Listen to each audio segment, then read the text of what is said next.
जय Hind friends. Complex variable की unit हम लोगों की इंजीनियरिंग मैथमेटिक्स की चल रही थी और उसी सीरीज में हमने ये देखा। अभी तक हमने एनालिटिक फंक्शन देख लिया था, साथ में हार्मोनिक फंक्शन भी देख लिया। हार्मोनिक कॉन्जुगेट कैसे निकालते हैं ये भी मैंने आपको बता दिया था कॉची रीमन इक्वेशन का इस्तेमाल करके। अगर डायरेक्ट कोई भी फंक्शन दिया हो जो कि हार्मोनिक है और डायरेक्ट आपको एनालिटिक फंक्शन निकालना हो, तब आप मिलनेस थॉम्सन थ्योरम का इस्तेमाल करेंगे। आज का जो हमारा टॉपिक है वो है कॉम्प्लेक्स इंटीग्रेशन। देखिए, पहले टॉपिक नोट कर लीजिए, कॉम्प्लेक्स इंटीग्रेशन। देखिए, इसके नाम पर मत जाइएगा कि ऐसा नहीं कि कॉम्प्लेक्स है। कहने का ये मतलब है कि इंटीग्रेशन का जो अभी तक फार्मूला हम लोगों ने पढ़ा है उसको कॉम्प्लेक्स फंक्शन में या कॉम्प्लेक्स वेरिएबल में अप्लाई करना है। और कॉम्प्लेक्स वेरिएबल क्या होता है, जिसको आप स्मॉल जेड से डिनोट करते हैं, जिसमें कि दो पार्ट होता है, एक रियल पार्ट और एक imaginary part. X plus iota y, ये है रियल और ये है इमेजिनरी। अब अगर मैं ये कहूँ कि इसको अगर मैं डिफ्रेंशिएट करता हूँ तो डी जेड को क्या लिखूंगा, d x plus iota D y, यही तो लिखूंगा। तो अगर कोई फंक्शन आपको इस प्रकार दिया गया है एफ जेड डी जेड, तो आप उसको एफ जेड की जगह एक्स प्लस आई वाई रख दीजिए, आयोटा वाई, और डी जेड की जगह d x plus iota D y लिख सकते हैं। ठीक है, और जैसे इंटीग्रेशन होता है वैसे ही इंटीग्रेशन कर लीजिए। ठीक, बेसिकली यहां पर जो आपके लिए इंपॉर्टेंट है वो है लाइन इंटीग्रल, जिसको आपको पढ़ना है। लाइन इंटीग्रल की खास बात ये होती है कि ये एक पर्टिकुलर कर्व को फॉलो करता है। कर्व का मतलब क्या हुआ, चाहे वो स्ट्रेट लाइन हो, चाहे वो पैराबोला हो, चाहे हाइपरबोला हो, मतलब कोई ना कोई इक्वेशन आपको फॉलो होते हुई दिखेगी। मतलब किसी पर्टिकुलर पाथ पर आपको चल करके इंटीग्रेट करना है। ठीक है, तो लाइन इंटीग्रल का सबसे सिंपल बात यह है कि आपको कोई ना कोई पाथ फॉलो करना पड़ेगा, कोई रास्ता फॉलो करना पड़ेगा। रास्ता कौन बताएगा, कर्व। कर्व कुछ भी हो सकता है, वो स्ट्रेट लाइन भी हो सकता है, वो पैराबोला भी हो सकता है, वो सर्किल भी हो सकता है, कुछ भी कर्व हो सकता है। बस आपको इक्वेशन दी होगी, अगर नहीं दी होगी तो अगर स्ट्रेट लाइन होगा तो आप फाइंड आउट करेंगे। स्ट्रेट लाइन की इक्वेशन क्या होती है, y minus y one is equal to y two minus y one divided by x two minus x one into x minus x one. ये वो स्ट्रेट लाइन की equation है जो दो पॉइंट से पास होती है। एक पॉइंट के कोऑर्डिनेट हैं x one comma y one, दूसरे पॉइंट के कोऑर्डिनेट हैं x two comma y two. ये आप पढ़ चुके हैं पहले। ठीक है, कि अगर पॉइंट गिवन हो, कोऑर्डिनेट गिवन हो, तो आप स्ट्रेट लाइन का इक्वेशन कैसे निकालते हैं ये आपको बता चुके हैं। ठीक है, लाइन इंटीग्रल को एक बार रिवाइज कर लीजिएगा जो आपको लास्ट सेमेस्टर में मैंने पढ़ाया था।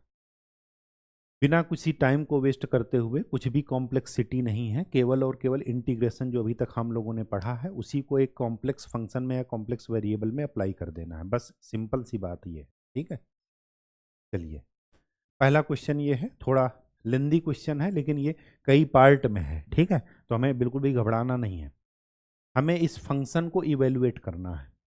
ये देखिए, ये कॉम्प्लेक्स फंक्शन है, एक्स वाई मतलब रियल पार्ट है, इमेजिनरी पार्ट है। यहाँ पर डी जेड लिखा है और लिमिट ली गई है 0 से 1 प्लस आई, 1 प्लस आयोटा। आपको ये ध्यान में रखना है, एक चीज़ और यहीं पर बता दूं, अगर कोई फंक्शन, वो सॉरी कोई कोऑर्डिनेट ऐसे लिखा है एक्स प्लस आयोटा वाई, इसका क्या मतलब है, अगर आप इसको कोऑर्डिनेट ज्योमेट्री में लिखेंगे, कोऑर्डिनेट एक्सिस में लिखेंगे, तो इस पॉइंट के कोऑर्डिनेट हुए एक्स कॉमा वाई। सपोज लिखा है 1 प्लस आयोटा, इसका क्या मतलब है कि x है 1 और i का कोफिशियंट क्या है 1। तो ये क्या है, 1 और 1 पॉइंट को कॉम्प्लेक्स फॉर्म में इस तरीके से लिखा जाता है। ठीक है, तो कॉम्प्लेक्स फॉर्म में अगर गिवन है तो आपको कार्टीजन कोऑर्डिनेट सिस्टम में अगर जाना होगा तो इस प्रकार से जाएंगे। ठीक है, अगर लिखा है 2 - 3 आयोटा, इसका क्या मतलब है कि x कोऑर्डिनेट है 2, y कोऑर्डिनेट है -3, बस इतना सा मतलब है। ठीक है, ऐसा क्यों बता रहे हैं, ताकि आपको इसमें कन्फ्यूजन ना हो कि अगर ऐसे लिखा है तो इसका कोऑर्डिनेट सिस्टम कैसे निकाल करके स्ट्रेट लाइन का इक्वेशन कैसे निकालेंगे। स्ट्रेट लाइन का equation x1 y1 x2 y2 अगर 2 पॉइंट से पास हो रही है लाइन, तो आप इसी प्रकार करके x1 y1 करके निकालेंगे। ठीक है, चलिए हमें इसको इंटीग्रेट करना है। पहला पार्ट क्या कह रहा है, along the straight line from z is equal to 0 से z is equal to 1 plus iota. z equal to 0 है, इसका मतलब यह है कि x और y कोऑर्डिनेट दोनों 0 हैं। यहाँ पर x कोऑर्डिनेट कितना है 1, और y कोऑर्डिनेट क्या है, आयोटा का कोफिशिएंट 1,1। तो अगर मैं इस इक्वेशन, इस लाइन को कार्टीजन कोऑर्डिनेट सिस्टम में दिखाऊं तो क्या दिखाऊंगा, एक ऐसी लाइन है जो कि 0 0 से और 1 1 इन दो पॉइंट से पास हो रही है। ठीक है, अब ध्यान से देखिए इस लाइन का इक्वेशन क्या होगा। इस लाइन का इक्वेशन निकालने के लिए एक को मान लीजिए x1 y1 और दूसरे को मान लीजिए x2 y2, और स्ट्रेट लाइन का फार्मूला लगा दीजिए बिना किसी निसंकोच के। तो y minus y1 is equal to y2 minus y1 divided by x2 minus x1 x minus x1। तो आपको इस लाइन का इक्वेशन मिल जाए। अगर मैं इसको अप्लाई करता हूं तो y माइनस y1 की वैल्यू है 0। y1 आप कोई ज़रूरी नहीं किसी को माने, आप उसको भी मान सकते हैं x1 y1। ठीक है, जहाँ से आपको इच्छा हो वो करके देखिए।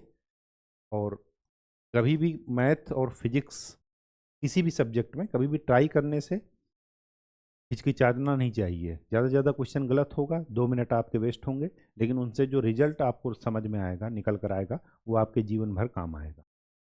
तो यहाँ पर इक्वेशन क्या बनी, y is equal to x. तो इस लाइन की इक्वेशन क्या बन गई, y is equal to x. हमें इस फंक्शन को इंटीग्रेट करना है। कहाँ से कहाँ तक जा रहे हैं, 0 से 1 प्लस आयोटा तक। जिस पाथ को फॉलो कर रहे हैं वो एक स्ट्रेट लाइन है, और स्ट्रेट लाइन की इक्वेशन क्या है, y is equal to x. अगर y is equal to x है, इसका मतलब कि dy is equal to d x होगा। डिफ्रेंसिएशन कर दीजिए, सीधी सी बात ये है। ठीक है, ये रिजल्ट बहुत काम के हैं। क्यों काम के हैं, अभी देखते हैं आगे। मैं थोड़ी देर इसको रफ किए दे रहा हूँ, ये लाइन का इक्वेशन। हमें इक्वेशन पता चल गया, आपने नोट कर लिया, ठीक है। अब हमें इस फंक्शन को इवेलुएट करना है। अभी हम लिमिट पर ध्यान नहीं दे रहे हैं, क्योंकि लिमिट यहाँ पर ये लिखी है, 0 से 1 प्लस आई जाना है हमें, 1 प्लस आयोटा। ठीक है, तो क्या दिया है, x minus y plus iota x square. सबसे पहले तो dz की वैल्यू रखेंगे। dz क्या बताए थे, dx प्लस आयोटा dy। अब पूरा इक्वेशन केवल और केवल इस बात पर डिपेंड करेगा कि आप पाथ कौन सा फॉलो कर रहे हैं। अगर पाथ में y इक्वल टू एक्स है तो वहां पर y इक्वल टू एक्स रख दीजिए, और dy की जगह dx रख दीजिए। तो x minus x plus iota x square. ध्यान से देखते चलिएगा, dx प्लस आयोटा dx, इसमें कोई दिक्कत है नहीं, x x कैंसिल। इस पूरी इक्वेशन में केवल और केवल x बचा है, y तो है नहीं, क्योंकि y की जगह आपने क्या रख दिया है, x। अब यहाँ पर जो भी लिमिट या जो भी इंटीग्रेशन होगा वो x के रिस्पेक्ट में होगा। और x कहाँ से कहाँ तक वेरी कर रहा है इस स्ट्रेट लाइन पर, 0 से कहाँ जा रहा है, 1। केवल x कोऑर्डिनेट ही देखिएगा आप, क्योंकि आपके पास केवल और केवल x कोऑर्डिनेट रह गया है, y नहीं रह गया है। तो केवल और केवल ये देखिए कि x कोऑर्डिनेट कहाँ से कहाँ तक वेरी कर रहा है, 0 से कहाँ जा रहा है, 1। तो आप इसमें लिमिट क्या लगाएंगे, 0 से 1। यहाँ से dx हटा लीजिए, 1 प्लस आयोटा कांस्टेंट है, बाहर ले लीजिए, बचा क्या, iota x square dx। Iota का अंदर मल्टीप्लाई कर दीजिए तो आयोटा स्क्वायर -1 बन जाएगा। तो आयोटा -1 एक्स स्क्वायर dx। कोई दिक्कत, लिमिट 0 से 1। तो क्या आया, आयोटा -1, एक्स स्क्वायर का इंटीग्रेशन x³/3, लिमिट पुट कर दीजिए 0 से 1, लिमिट पुट कीजिए आयोटा -1 अपर लिमिट माइनस लोअर लिमिट, तो क्या आ गया आयोटा -1/3, ये आपका आंसर है। कहीं कोई दिक्कत हो तो बताइए।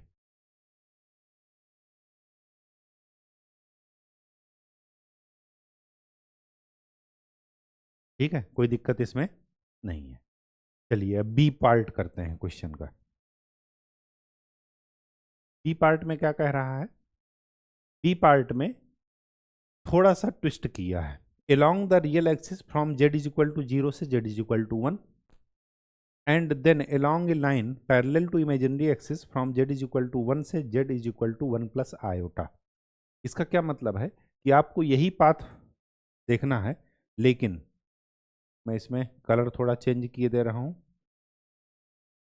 हाँ, ये कह रहा है z = 0 से z = 1, ये है z = 0, चेंज नहीं हुआ क्या?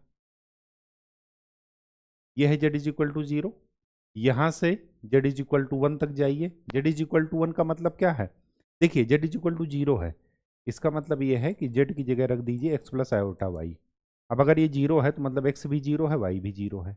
लेकिन अगर लिखा है z = 1, इसका मतलब क्या है कि रियल से रियल कंपेयर कीजिए, इमेजिनरी से इमेजिनरी। तो यहाँ पर रियल तो x = 1 है, लेकिन y क्या है?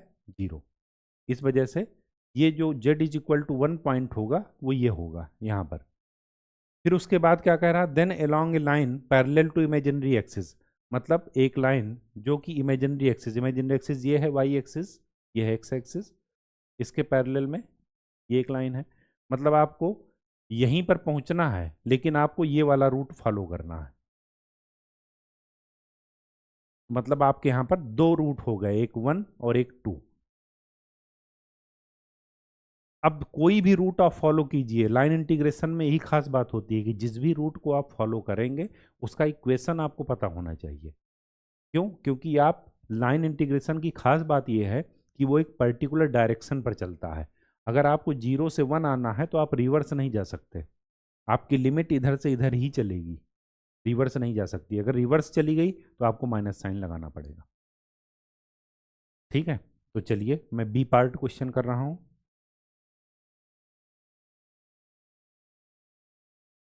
क्वेश्चन यही है, यहाँ के आगे करते हैं।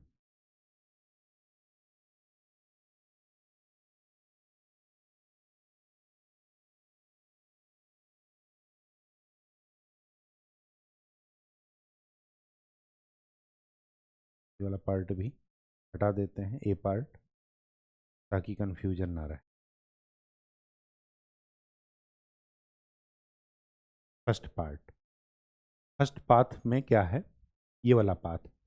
इस पाथ में देखिए, जब आप रियल एक्सिस के अलोंग चलेंगे तो इसका मतलब रियल एक्सिस में वाई कोऑर्डिनेट क्या होता है? 0।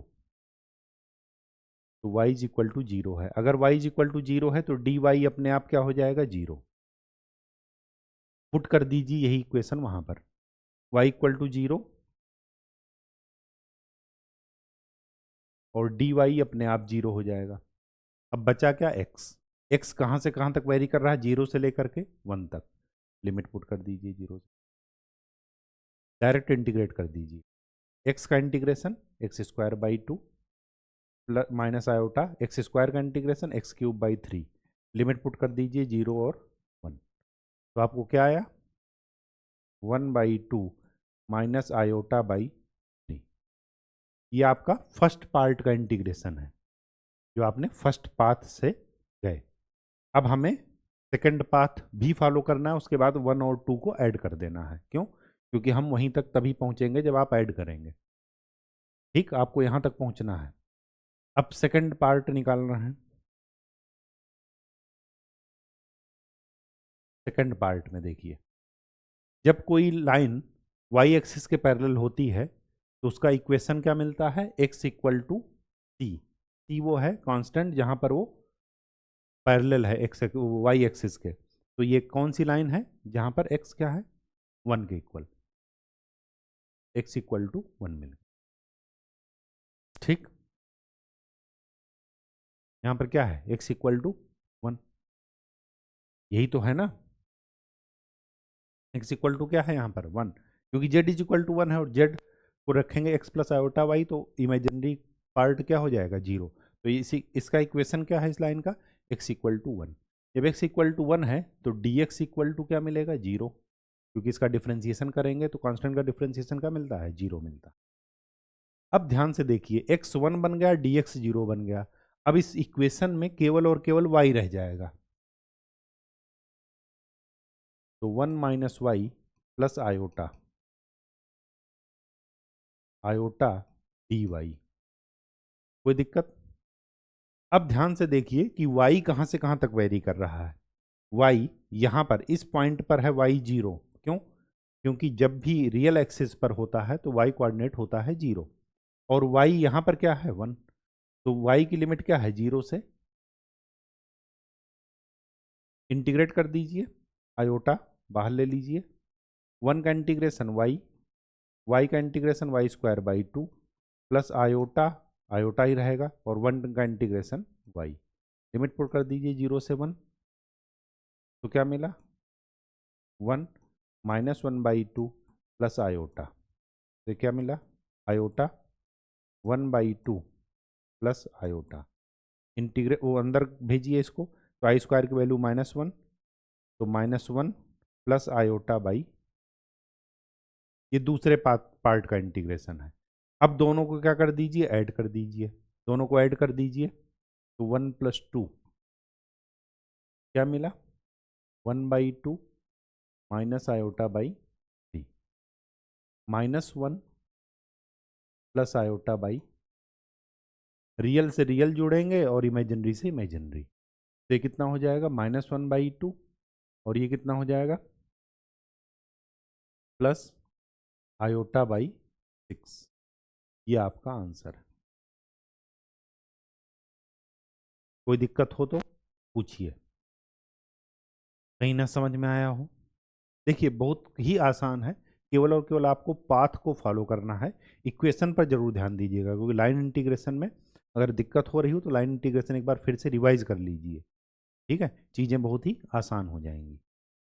अब चलते हैं क्वेश्चन के पार्ट नंबर सी पर। पहले इसको रफ कर देते हैं।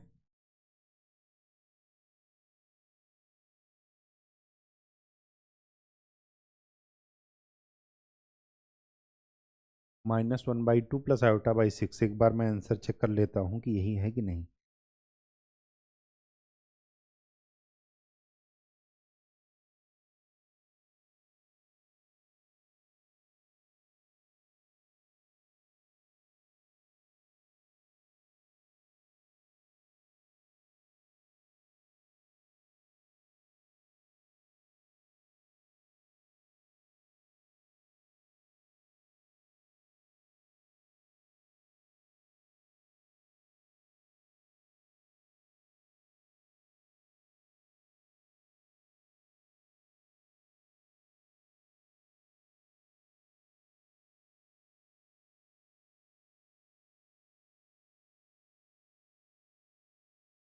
ये प्लस है, माइनस नहीं है, यहाँ पर प्लस आ जाएगा, और ये हो जाएगा 5 आयोटा बाई 6, ये आपका आंसर, ठीक है। तो आंसर जरूर एक बार, ये प्लस माइनस की मिस्टेक जरा एक बार आप ध्यान दीजिएगा, हो सकता है हमसे गलती हो गई हो, लेकिन बाकी ठीक है, कॉन्सेप्ट ठीक है आपके। चलिए अब चलते हैं क्वेश्चन के पार्ट नंबर सी पर। पहले इसको इरेज कर देते हैं।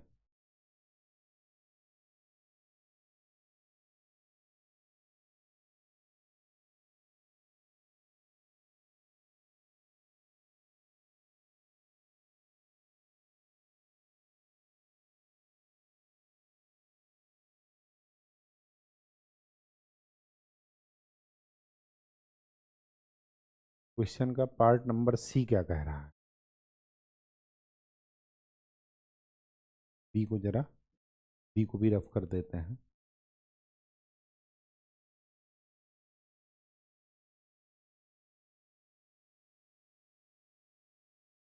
क्वेश्चन का पार्ट नंबर सी ये कह रहा है, along the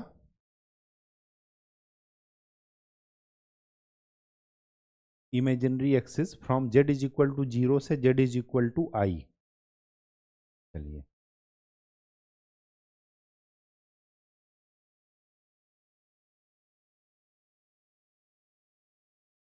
Z is equal to 0 से z is equal to i. Z is equal to 0 का मतलब 0 0, और z is equal to i का मतलब कंपेयर कर दीजिए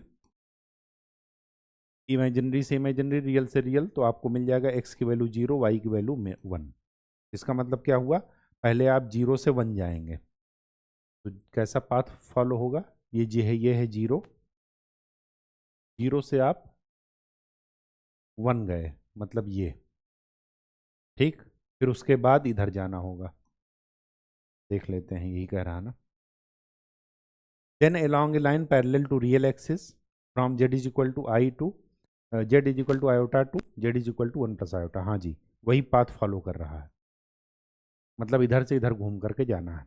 कहीं से भी घूम कर जाना हो, आपको केवल और केवल क्या ध्यान रखना है, इक्वेशन, जिस पाथ पर आप चल रहे हैं। इसको मान लेते हैं 1 और इसको मान लेते हैं 2। सी पार्ट अब मैं कर रहा हूँ। 1 पर देखिए, जब भी आप इमेजिनरी एक्सिस पर चलेंगे तो रियल कोऑर्डिनेट क्या होता है, वहां पर इमेजिनरी एक्सिस पर 0 होता है। तो अगर x 0 है तो dx की वैल्यू क्या मिलेगी, 0। y कहाँ से कहाँ तक वेरी कर रहा है, 0 से लेकर के z is equal to i, iota लिखा है। इसका मतलब कि y कहाँ से कहाँ तक जा रहा है, 0 से लेकर के 1 तक। पुट कर दीजिए, x की वैल्यू है 0,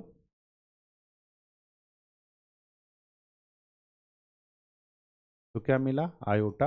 y का इंटीग्रेशन y² 2, और लिमिट पुट कर दीजिए 0 से 1, तो क्या मिला, आयोटा बाई, ये क्या मिला, पार्ट फर्स्ट का इंटीग्रेशन। पार्ट 2 का करते हैं। कोई भी लाइन जो कि एक्स एक्सिस के पैरेलल होगी उसका इक्वेशन होगा y इज इक्वल टू सी, जहाँ पर सी वो पॉइंट है जहाँ से वो पास हो रही है। तो कहाँ से पास हो रही है, 1 से, क्योंकि z is equal to iota है ना। आयोटा मतलब आयोटा का कोफिशियंट क्या है, जो मल्टीप्लिकेशन में है वो है 1, तो y इज इक्वल टू क्या हो गया, 1। तो यहाँ पर क्या हो गया, y इज इक्वल टू 1, तो डी वाई क्या मिल गया, 0, क्योंकि इसका 1 का डिफ्रेंसिएशन क्या होगा, 0 होगा। अब बचा केवल x। x कहाँ से कहाँ तक वेरी कर रहा है, यहाँ पर तो x है 0, और यहाँ पर क्या है x, 1। तो x कहाँ से कहाँ तक वेरी कर रहा है, 0 से 1। तो x -1 plus iota x² dx, और dy तो 0 ही है।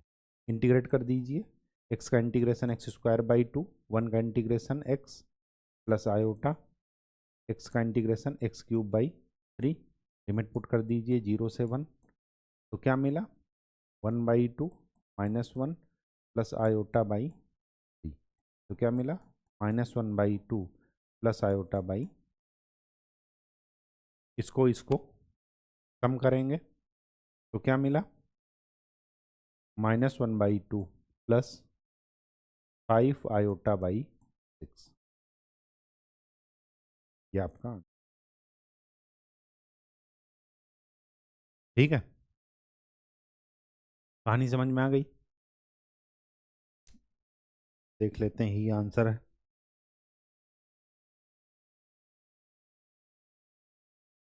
कहीं कुछ गड़बड़ है क्या, यहाँ पर आ रहा है -1/6।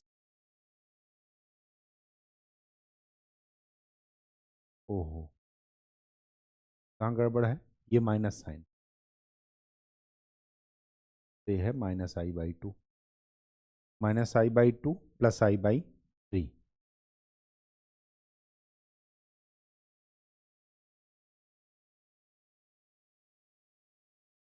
तो क्या मिला, इन दोनों को ऐड करेंगे तो -1/2 प्लस आयोटा/3 माइनस आयोटा/2। ये क्या मिला, -1/2 माइनस आयोटा/6। ये आपका, ठीक है। प्लस माइनस की मिस्टेक थोड़ा आप ध्यान रखिएगा। चलिए next. Evaluate this function along the path. Path आपको दिया होगा, अगर नहीं दिया है तो आपको निकालना पड़ेगा, और स्ट्रेट लाइन का पाथ निकालना थोड़ा मुश्किल नहीं है। ठीक, चलिए सबसे पहले बिना किसी संकोच के 0 से 1 plus iota x square minus iota Y D Z की value D x plus iota D Y. आपको कहाँ से कहाँ तक पहुँचना है ये जरूर ध्यान में रखना है आपको। जेड इज इक्वल टू 0 है। देखिए ये लिमिट किसकी है, जेड की। क्यों? क्योंकि जेड के रिस्पेक्ट में इंटीग्रेशन हो रहा है। तो 0 0।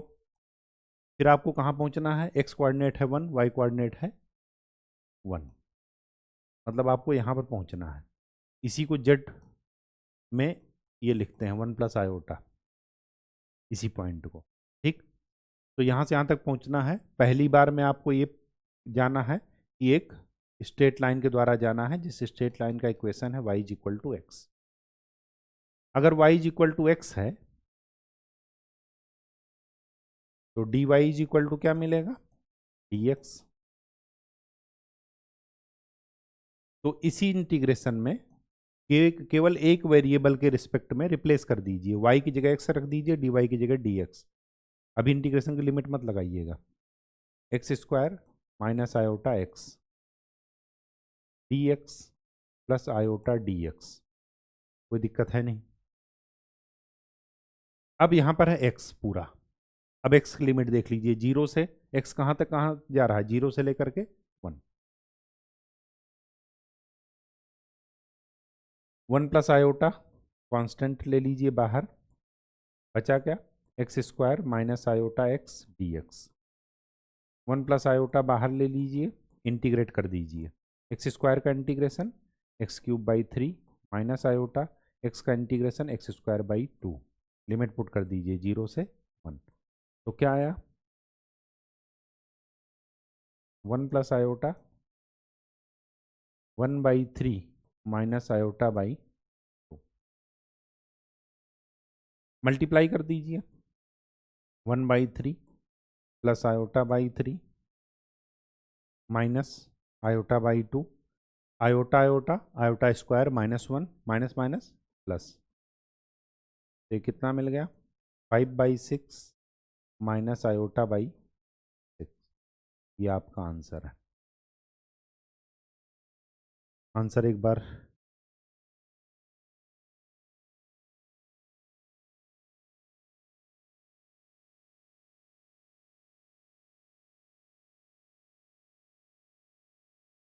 5/6 माइनस आयोटा बाई 6, हाँ जी सही है आंसर। ठीक, अब चलते हैं दूसरे करो पर।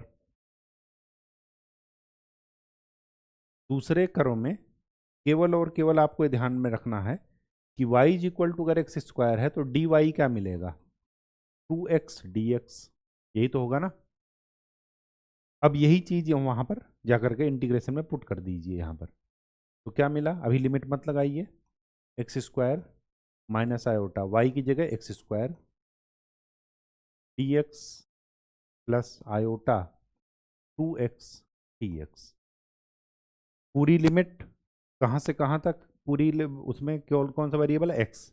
और एक्स कहाँ से कहाँ तक वेरी कर, देखिए आपको इन्हीं दो पॉइंट पर ही पहुंचना है। वो आप अलग अलग पाथ फॉलो कर रहे हैं, ये पाथ है, इस कर्व से जा रहे हैं या इस कर्व से जा रहे हैं। ये क्या है, पैराबोला, कुछ इस तरीके से जाएगा। हमें केवल इस पाथ को फॉलो करना है, मतलब हम इस तरीके से जा रहे हैं, वहां पर पहुंचना हमें यहीं पर है।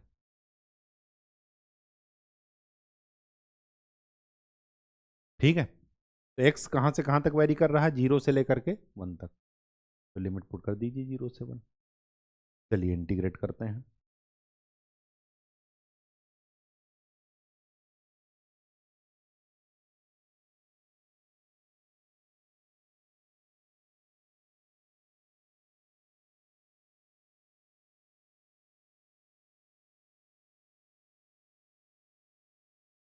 वन माइनस आयोटा 0 से 1 एक्स स्क्वायर डी एक्स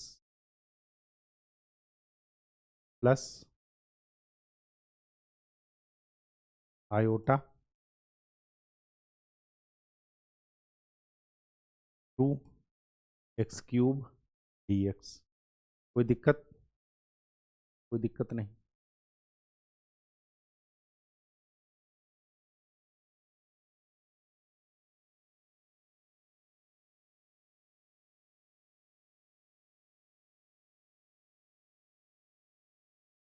ठीक है, हमने एक्स स्क्वायर यहाँ से कॉमन ले लिया, 1 - आयोटा बाहर निकाल लिया, कांस्टेंट है।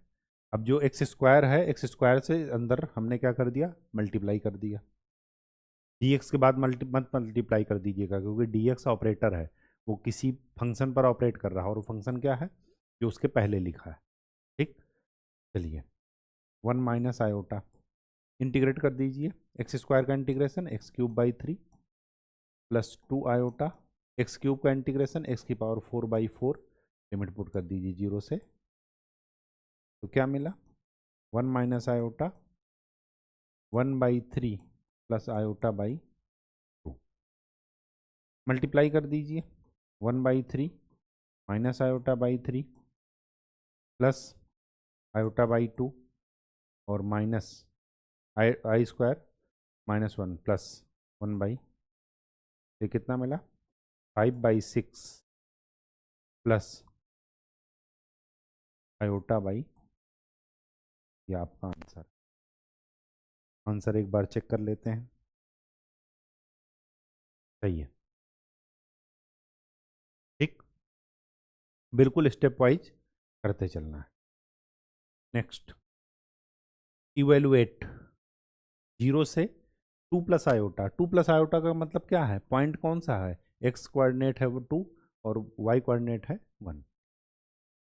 ये जेड बार का क्या मतलब है, जेड है x + आयोटा y। जेड बार क्या है, complex conjugate of Z, complex conjugate of Z. और कॉम्प्लेक्स कॉन्जुगेट कैसे निकालते हैं, आयोटा को -आयोटा से रिप्लेस कर दीजिए, तो जेड बार क्या मिलेगा, x - आयोटा y। बस इतना समझना है आपको। अब जेड बार का स्क्वायर है,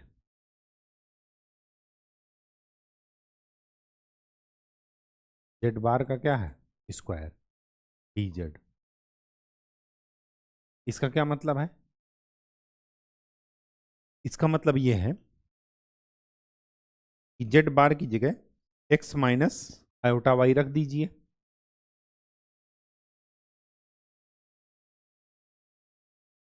तो x - आयोटा y हमने रख दिया, स्क्वायर कर दिया, तो x² प्लस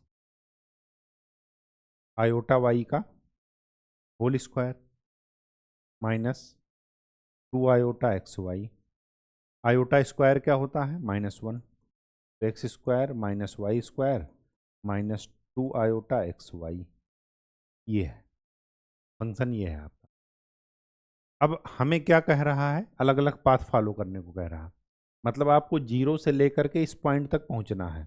अगर मैं कोऑर्डिनेट एक्सिस में बनाऊं तो 0 0 ये है, 2, 1 इधर कहीं पड़ेगा, तो ये मतलब इस पॉइंट से इस पॉइंट तक पहुंचना है। लेकिन हमारा पाथ क्या होगा, जो बताया गया है, क्या कह रहा, along the real axis from z = 0 से z = 2, मतलब पहले आप इधर चलेंगे, फिर along the line parallel to y axis, मतलब आप फिर इधर चलेंगे, मतलब 1 और 2 पाथ को फॉलो करते हुए आपको उस पॉइंट तक पहुंचना है। इस पॉइंट के कोऑर्डिनेट क्या हो गए, 2, 0, क्योंकि z = 2 है। ठीक, इस लाइन की इक्वेशन क्या हो गई, लाइन नंबर 1 की,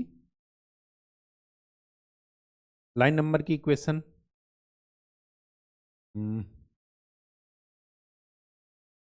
कहाँ से किया जाए,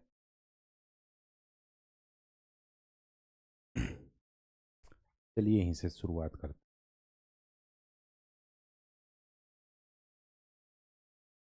रफ कर,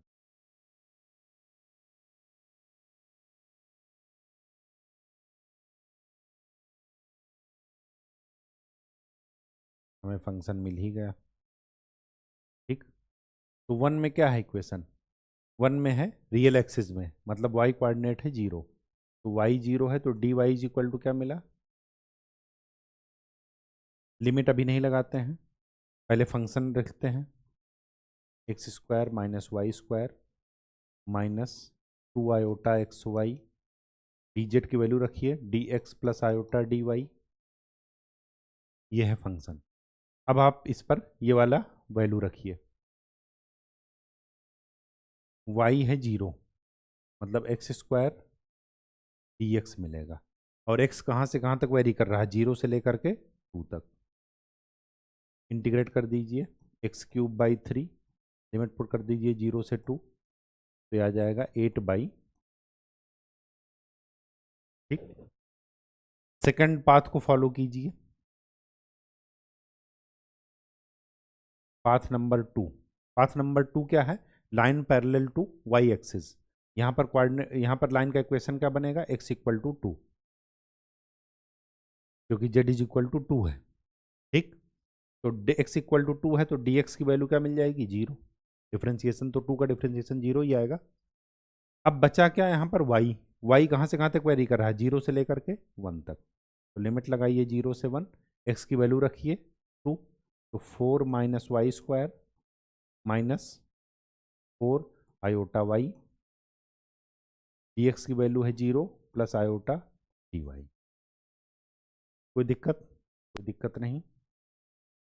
आयोटा बाहर ले लीजिए, इंटीग्रेट कर दीजिए, 4 का integration 4y, y cube y square है, वाई स्क्वायर का integration y cube by 3 minus 4 iota, y का इंटीग्रेशन वाई स्क्वायर बाई 2, और वाई की लिमिट पुट कर दीजिए 0 से लेकर के 1 तक, तो क्या आया? आयोटा 4 माइनस 1/3 माइनस 2 आयोटा, तो कितना हो गया? 4 3 12, 12 माइनस 1, 12 माइनस 1 11/3 माइनस 2i, ठीक। तो ये आयोटा अंदर जाएगा, तो क्या बच जाएगा? आयोटा स्क्वायर माइनस 1, तो ये हो जाएगा 2 प्लस 11/3 आयोटा। अगर मैं 1 और 2 को ऐड कर दूं तो क्या मिला मुझे? 1 और 2 ऐड क्यों कर रहे हैं? क्योंकि हमें यहाँ से यहाँ तक पहुँचना है। 1 और 2 को ऐड करने पर क्या मिला? 8/3 प्लस 2 प्लस 11/3 आयोटा, तो ये कितना हो गया? 3 दूना 6, रियल से रियल ही जुड़ेगा, इमेजिनरी मत जोड़ दीजिएगा। 8 6 14, 14/3 प्लस 11/3 आयोटा, ये आपका आंसर है, ठीक। आंसर एक बार देख लेते हैं, मैच कर लेते हैं कि आंसर, हाँ जी, आंसर आपका मैच कर रहा है, ठीक। अब आगे सेकंड पार्ट क्वेश्चन का क्या कह रहा, इसको जरा इरेज कर देते हैं।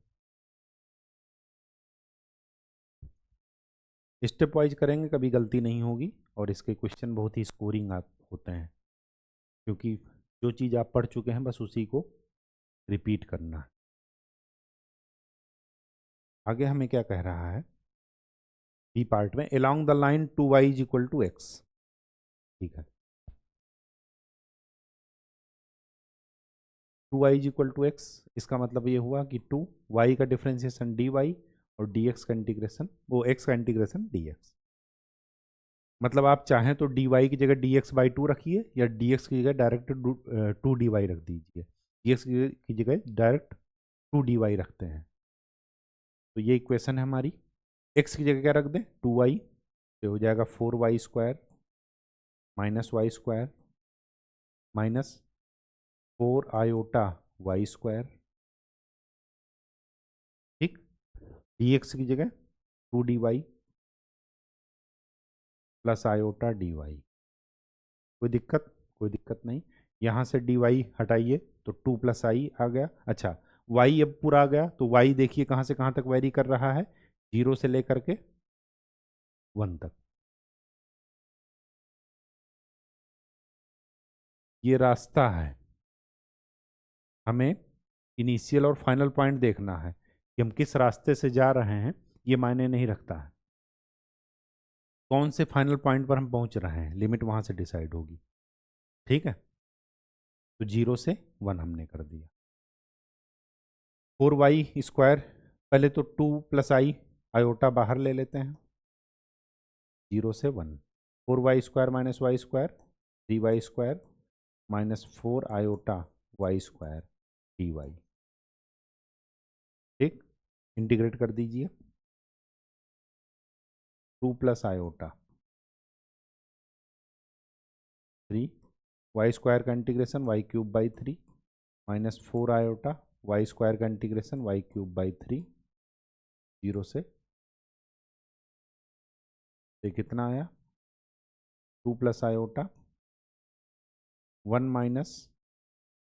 -4/3 आयोटा, इंटू कीजिए 2 + आयोटा -8/3 आयोटा, आयोटा² -1 हो जाएगा 4/3। ये कितना आया, 3 दूना 6, 6 और 4 10, 10/3, और ये कितना हो गया, -5/3 आयोटा। ये आपका answer.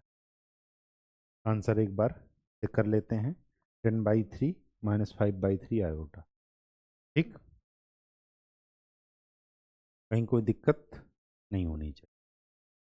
Next, integrate this from, ये हमें पॉइंट दे दिया गया है ए से बी अलोंग द कर्व। ये थोड़ा इंटरेस्टिंग है।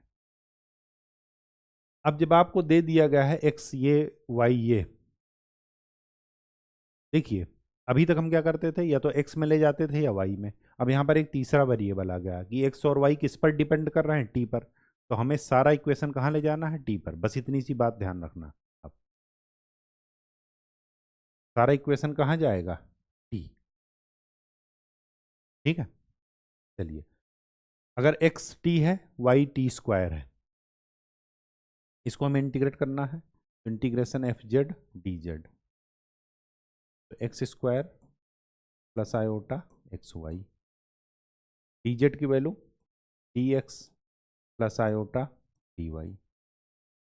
x = t है, तो dx = क्या मान लें, dx = dt हो जाएगा। मानना क्या है, हो ही जाएगा। y = t² है, तो dy क्या मान लें, क्या हो जाएगा, 2t dt। पुट कर दीजिए वहां पर, x की जगह है t, तो t² + आयोटा t,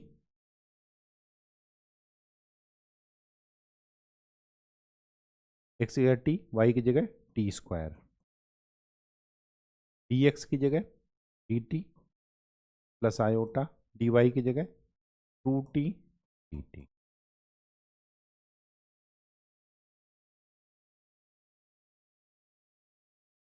ठीक है, क्या आ गया,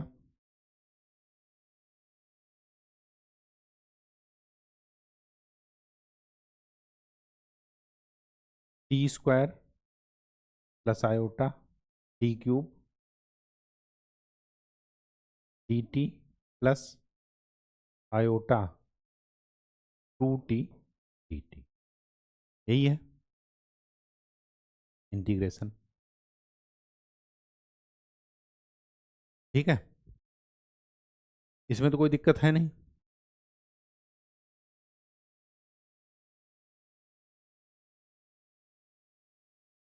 ठीक, अब आगे बढ़ते हैं।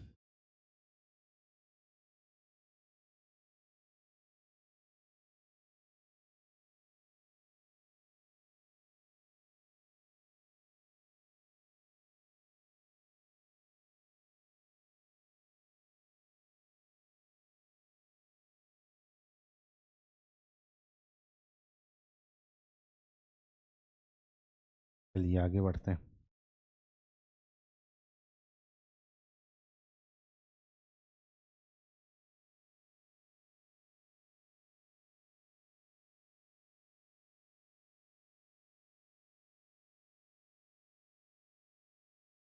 T square D T plus iota T cube D T plus iota 2t cube D T. I square हो जाएगा -1, तो -2t⁴ डी टी। ठीक, चलिए अब, अच्छा अभी t की लिमिट देखिए, t की लिमिट क्या होगी। x की वैल्यू रखिए, अगर मैं x की वैल्यू 1 रखता हूँ तो t की वैल्यू क्या मिलेगी, 1। अगर मैं x की वैल्यू 2 रखता हूँ तो t की वैल्यू क्या मिलेगी, 2। तो अगर x 1 से 2 तक वेरी कर रहा है तो t भी कहाँ से कहाँ तक वेरी करेगा, 1 से 2। आप यहाँ से भी लिमिट निकाल सकते हैं। y की वैल्यू 1 रखता हूँ तो t की वैल्यू क्या मिलेगी, 1। y की वैल्यू 4 रखता हूँ तो t की वैल्यू क्या मिलेगी, +-2। हमें +2 खाली देखना है क्योंकि ये कर्व, ये पॉइंट प्लस में है सारे। तो t की वैल्यू चाहे यहाँ से निकालिए चाहे यहाँ से निकालिए, 1 से 2 ही मिलेगी। ये लिमिट 1 से 2 हर जगह रख लीजिएगा। चलिए इंटीग्रेट करते हैं। t³/3, ये कितना हो जाएगा, 2 और 1 3, तो 3t⁴/4, और ये कितना हो जाएगा, -2t⁵/5। लिमिट 1 से क्या मिला, 8/3 प्लस आयोटा 16/4 इंटू 3 -2 32/5। ये तो हुआ अपर limit, minus lower limit 1/3 plus iota 3/4 -2/5। तो 8 रियल से रियल 8, ये हो जाएगा 7/3, 48 -45, तो 45/4 आयोटा, और ये हो जाएगा 64, 62/5। ये और ये रियल हैं भी, तो ये क्या हो जाएंगे, 35, 15, 35 माइनस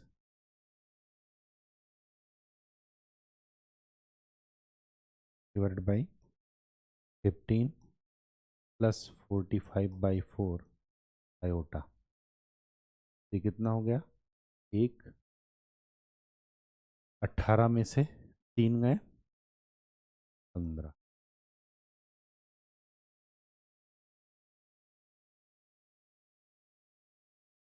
ये आपका आंसर है,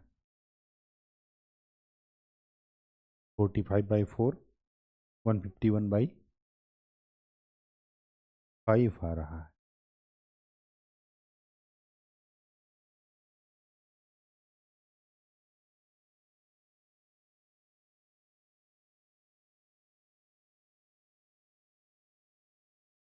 कुछ गड़बड़ है क्या, -62, अच्छा ये माइनस में है, 186, 35 - 186, ये माइनस में है।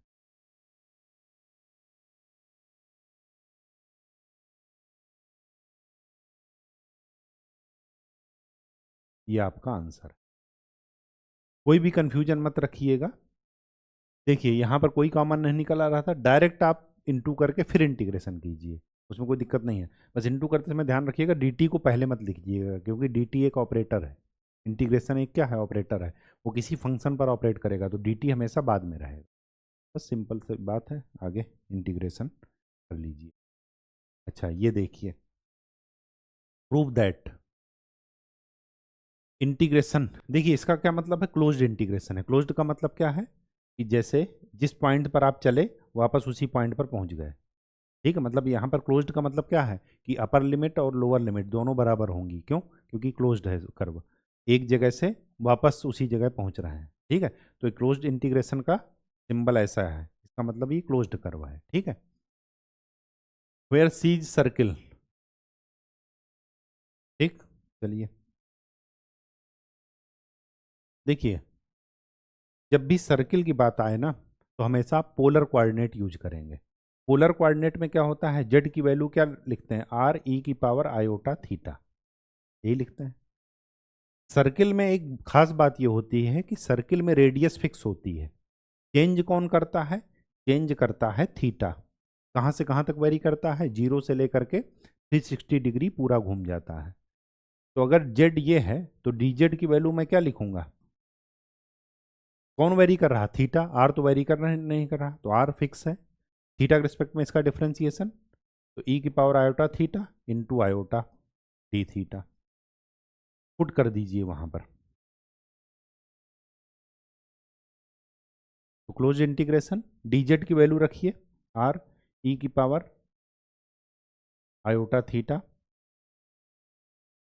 D theta, Z minus A किसके इक्वल है, आर के। तो आर और आर कैंसिल, बचा क्या, आयोटा ई की पावर आयोटा थीटा, और थीटा कहाँ से कहाँ तक वेरी करेगा सर्किल में, 0 से लेकर के 2 पाई तक। तो आयोटा ई की पावर आयोटा थीटा का इंटीग्रेशन, ई की power iota theta divided by I, और लिमिट आयोटा से आयोटा कैंसिल। तो क्या मिला, ई की पावर आयोटा 2 पाई माइनस ई की power 0।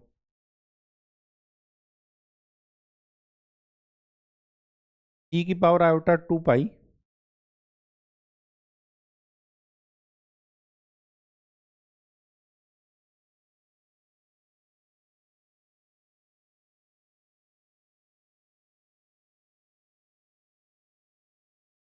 Cos theta.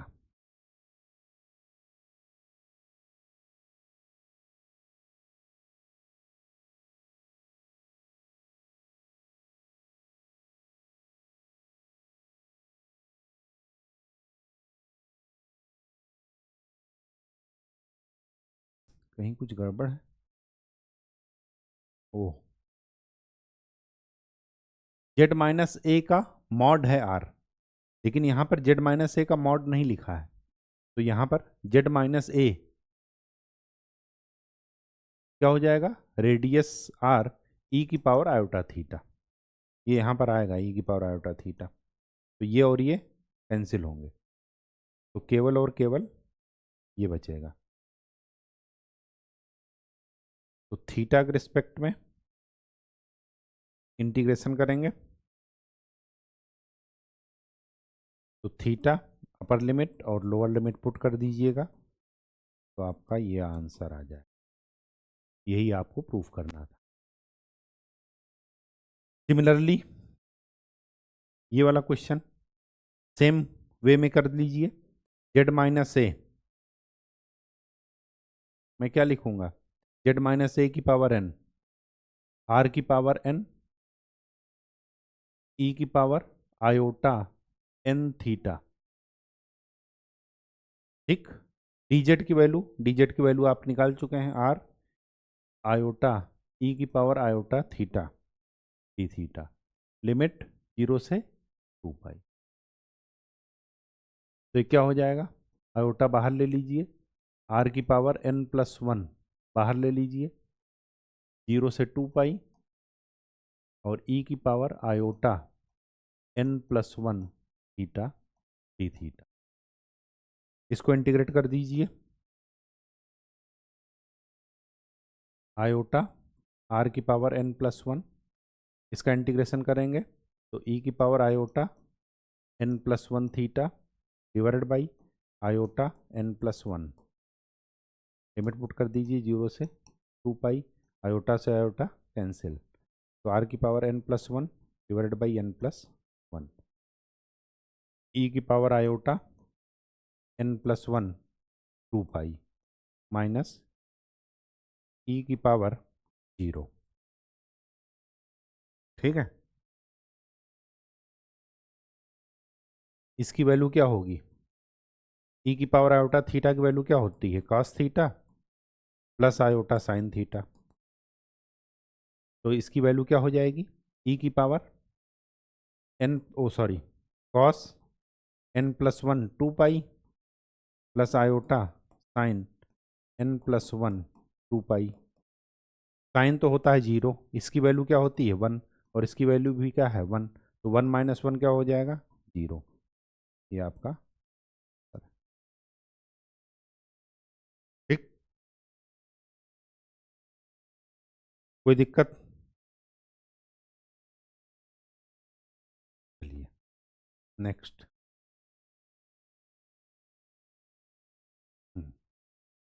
Evaluate the integral mod z is equal to d z. mod z is equal to dz, oh sorry, mod z dz, where c is the contour, the straight line from minus I to plus I। अच्छा, इसका coordinate क्या होगा? Minus आई है, मतलब 0 और -1, और ये plus आई है, मतलब 0 और 1। इसका मतलब ये हुआ कि हमारा कर्व, मतलब लाइन यहाँ से यहाँ, ये अगर मैं 0 -1 मानूँ और ये मैं 0 + 1 मानूँ, तो आपकी स्ट्रेट लाइन इधर से इधर मूव कर रही है, मतलब आप इस पॉइंट से इस पॉइंट पर मूव कर रहे हैं। अच्छा, मॉड जेड डी जेड।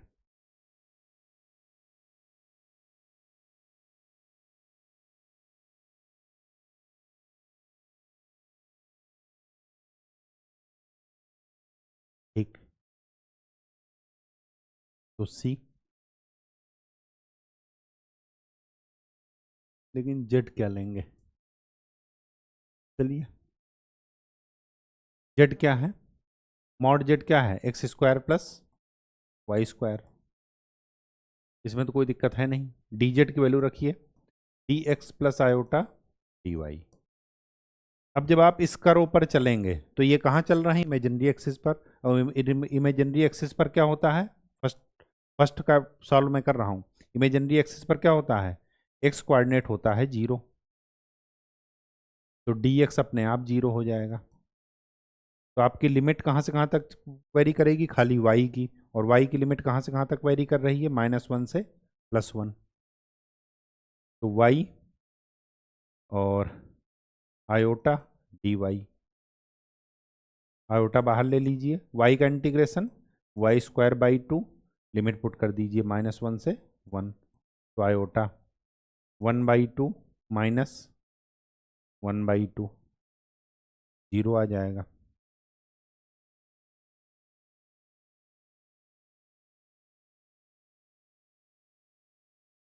ठीक, लेकिन एक गड़बड़ है। एक गड़बड़ ये है इसमें कि हम लोगों ने मॉड के रूल का इस्तेमाल नहीं किया। मॉड का रूल क्या कहता है? मॉड का रूल ये कहता है कि mod x is equal to x when x is greater than 0, और mod x is equal to -x when x is less than 0। ये है मॉड का रूल। तो जो मॉड z है वो -1 से 1 तक इंटीग्रेट हो रहा है, लेकिन हमें इसको क्या करना है? हमें इसको 2 पार्ट में ब्रेक करना है। क्यों? क्योंकि लिमिट माइनस से प्लस जा रही है, तो ये वाला मेथड गलत है। ना तो आंसर आपका मैच करेगा और ना ही मेथड सही है। तो ये क्या करना है? मॉड वाई यहाँ पर लगाइए, इसको 2 पार्ट में ब्रेक कर दीजिए, -1 से 0 प्लस 0 से 1। -1 से जब 0 चलेंगे तो ये मॉड वाई किस में खुलेगा? -y के साथ, तो -y आयोटा dy। लेकिन जब आप 0 से 1 चलेंगे तो ये मॉड किस में खुलेगा? y के साथ आयोटा dy। अब सही है, आयोटा बाहर ले लीजिए। अब इसका इंटीग्रेशन कीजिए, -y²/2, इसमें लिमिट पुट कर दीजिए -1 से 0, प्लस इसमें लिमिट पुट करेंगे आप y²/2 0 से 1, तो आयोटा अपर लिमिट माइनस लोअर लिमिट तो हो जाएगा 1/2 प्लस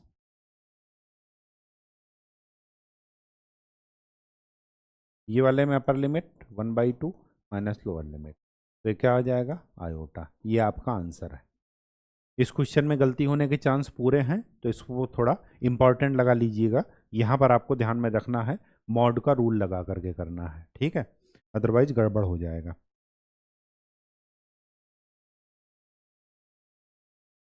ठीक, आगे क्या कह रहा है, second point, the left of the unit circle from z equal to -i से z is equal to i। अच्छा, left half of unit circle minus iota से प्लस आयोटा,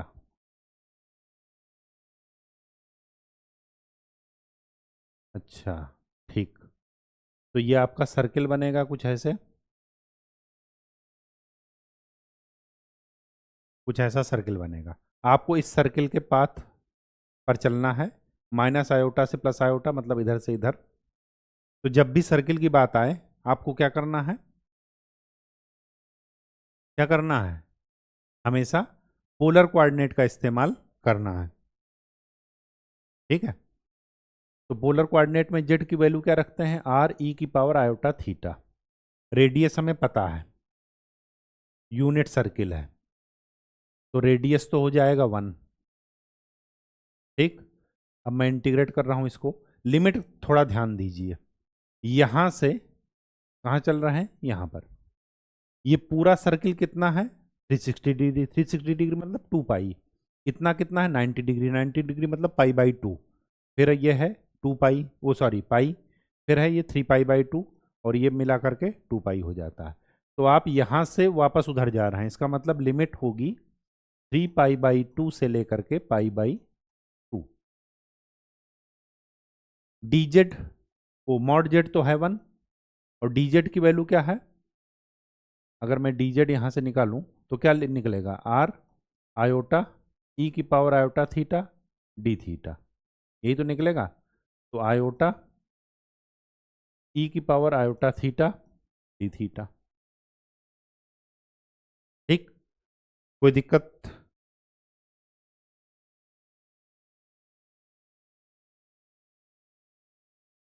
चलिए इंटीग्रेट कर दीजिए इसको, लिमिट का थोड़ा ध्यान में रखना है आपको। आयोटा e⁻θ का integration e⁻θ divided by iota 3π/2, और ये π/, आयोटा से आयोटा कैंसिल, तो e⁻π/2 माइनस e⁻θ 3π/, e⁻θ क्या होता है, cos π/2 plus iota sin π/2 minus cos 3π/2 plus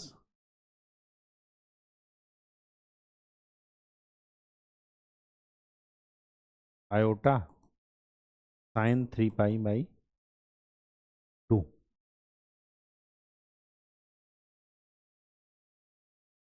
cos π/2 0, cos 3π/2 0, तो ये, और sin π/2 क्या होता है 1, और sin 270 डिग्री -1, तो ये हो जाएगा i माइनस माइनस आई, तो ये कितना हो गया 2 आयोटा। ये आपका आंसर है। कोई दिक्कत, कोई दिक्कत नहीं, ठीक, क्यों, क्योंकि कॉन्सेप्ट आपका क्लियर है। जहाँ भी कॉन्सेप्ट क्लियर नहीं है वहाँ पर दिक्कत आएगी। चलिए log z dz where c is unit circle, unit circle है, z is equal to r e⁻θ में r क्या है 1, इसका मतलब dz इज इक्वल टू क्या मिला, आयोटा e⁻θ d थीटा, ठीक।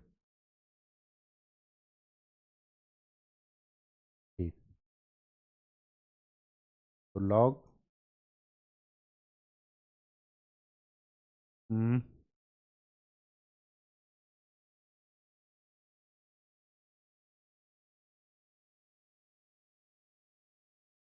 जेड की वैल्यू आर ई की पावर आयोटा थीटा, और ये कितना हो जाएगा, डी जेड की वैल्यू आयोटा ई की power iota theta D theta. ठीक, इसको अलग अलग करते हैं। लॉग ए इंटू बी लिखा है तो हो जाएगा log A plus log E की पावर आयोटा थीटा और आयोटा ई की power iota theta D theta. Circle ही दिया है तो हमें सर्किल की लिमिट 0 से 2 पाई ही चलेगी, थीटा की लिमिट। ठीक है, लॉग आर, आर की वैल्यू क्या है 1, तो लॉग आर हो जाएगा 0। लॉग और ये एक दूसरे को कैंसिल कर देंगे तो क्या बचेगा, iota theta into iota E की power iota theta D theta. Iota iota iota square -1 हो जाएगा -0 से 2 पाई थीटा ई की power iota theta D theta.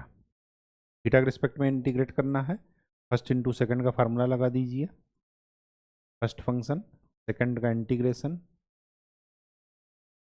Minus integration of first का डिफरेंशिएशन 1, थीटा का डिफरेंशिएशन ई की power iota theta divided by iota D theta. ठीक,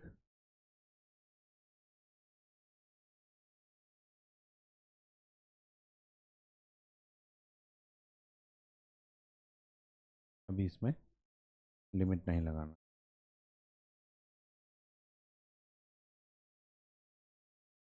minus theta E की power iota theta divided by iota, upper limit, अच्छा पहले भी इसको integrate करना है, माइनस ई की पावर आयोटा थीटा और ये आयोटा इंटू आयोटा 0 से 2 पाई।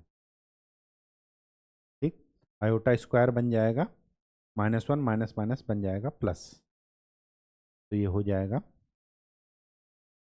माइनस थीटा ई की power iota theta divided by iota plus E की पावर आयोटा थीटा, लिमिट 0 से 2 पाई। ठीक, चलिए अपर लिमिट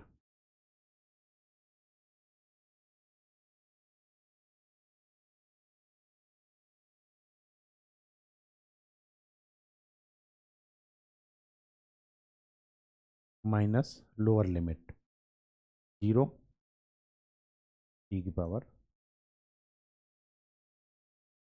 ठीक, तो -2 pi by iota cos 2 pi plus iota sine 2 pi plus cos 2 pi plus iota sine 2 pi minus sine 2 pi तो हो जाता है 0 0, कॉस 2 पाई हो जाता है 1।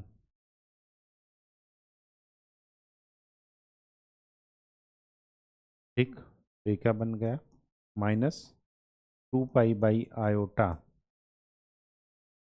+1 -1, ये और ये कैंसिल, क्या बन गया -2 पाई बाई आयोटा। आयोटा से ऊपर नीचे मल्टीप्लाई कर दीजिए क्योंकि आयोटा कभी भी डिनोमिनेटर में नहीं रहना है। तो आई स्क्वायर -1 माइनस माइनस प्लस, तो ये क्या बन जाएगा 2 पाई आयोटा। ये आपका आंसर है, रटना नहीं है, चीज़ों को सिस्टमेटिक वे में करना है। अगर आप सिस्टमेटिक वे में करते चले गए तब आपका आंसर आ जाएगा। ये था आपका क्या, complex integration. Basically line integration आपके लिए इम्पॉर्टेंट है, लाइन इंटीग्रेशन ही सिलेबस में है, लाइन इंटीग्रेशन ही कॉम्प्लेक्स वेरिएबल में आता है। ठीक है, तो आज के लिए इतना ही। नेक्स्ट लेक्चर में हम लोग इसका एप्लीकेशन पढ़ेंगे जो होगी कॉची रीमन थ्योरम। कॉची रीमन इंटीग्रल हमने पढ़ा, कॉची रीमन फार्मूला हमने पढ़ा, अभी इंटीग्रल नहीं पढ़ा है। थ्योरम बताएंगे, उसके बाद इंटीग्रल बताएंगे। ठीक है, तो आज के लिए इतना ही। नेक्स्ट लेक्चर में आपको नए टॉपिक के साथ मिलेंगे। तब तक के लिए खूब अच्छे से पढ़ाई कीजिए, मेहनत कीजिए और स्वस्थ रहिए। धन्यवाद।